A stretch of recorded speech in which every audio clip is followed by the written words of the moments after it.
নমস্কার বন্ধুরা, শুভ সকাল আর তার সাথে শুভ বিজয়া দশমী।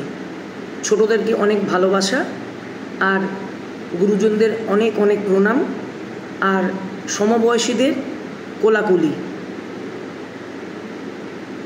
তো আজকাল তো কারোর সাথে কারোর সামনাসামনি দেখা হয় না, ওই জন্যে মোবাইল থেকেই প্রণাম, মোবাইল দিয়ে ভালোবাসা আর মোবাইলের মাধ্যমেই কোলাকুলি। তো দেখতে দেখতে দুর্গাপুজো আমাদের শেষ হয়ে গেল। আজকে হচ্ছে শুভ বিজয়া দশমী।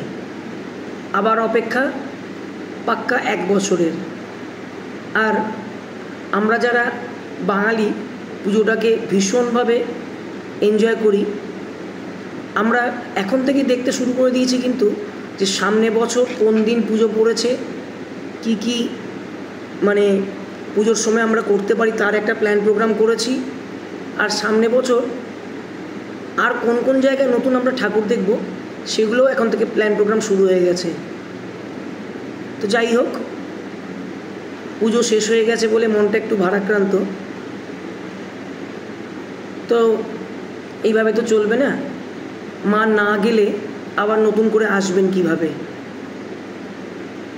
আর আমাদেরকেও এগিয়ে যেতে হবে। তো এবার আসল কথায় আসি।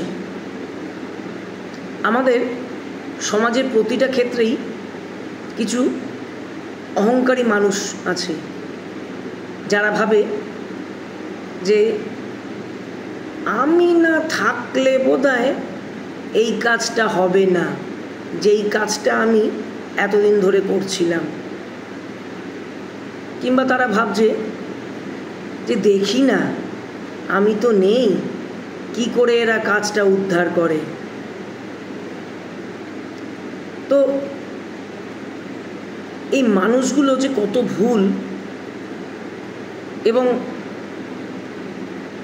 মানে এরা যে স্বপ্নের দুনিয়াতে চলছে, এরা হয়তো নিজেরাও জানে না। এই পৃথিবীতে কারোর জন্যে কিছু আটকে থাকে না। যখন আমার বাবার মৃত্যু হয়েছিল, আমি ভাবছিলাম কী করে কি হবে, কিভাবে সব করব।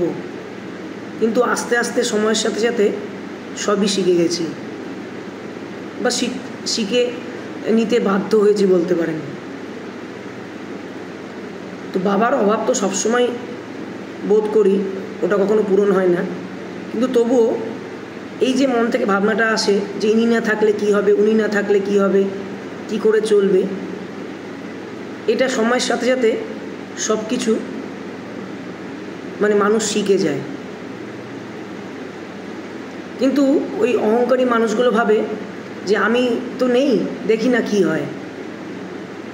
তো এই দেখি না কি হয়, আমি তো নেই, এই করতে করতেই তারা সারাটা জীবন পার করে দেয়। তো আজকে বলবো হচ্ছে এক অহংকারী আপদ। আপনাকে বড় বলে বড় সেই নয়, আপনাকে বড় বলে বড় সেই নয়, লোকে যারে বড় বলে বড় সেই হয়। তোর এই লোক দেখানো অহংকার ভেঙে দিয়েছে তোর নিজের মন। তুই এই অহংকার নিয়েই থাক, কাটিয়ে দে সারাটা জীবন। সারা অঙ্গে চোখে মুখে যখন বয়সের ছাপ,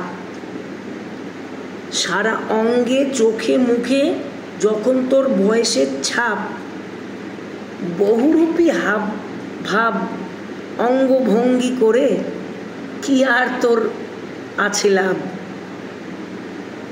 ভেবেছিলি তোকে ছাড়া চলবে না, থেমে যাবে ঘড়ি, থেমে যাবে সব কিছু, সবাই হাত জোর করে ঘুরবে তোর পিছু পিছু। জীবন কারুর জন্যে দাঁড়িয়ে থাকে না, আমাদের এই জীবন কারুর জন্যে দাঁড়িয়ে থাকে না। জীবন চলমান, তুই থাকলেও অন্য কেউ থাকলেও, তুই না থাকলেও অন্য কেউ থাকলেও আবার নতুন কেউ আসবে, আর তোর কথা লোকে ভুলে যাবে, লোক নতুন করে আনন্দে ভাসবে। তাই তোকে বলছি, তুই থাকলে ভালো, না থাকলে বয়েই গেল। সবাই বলবে বাহ, আপদটা নিজের থেকেই গেল। নমস্কার।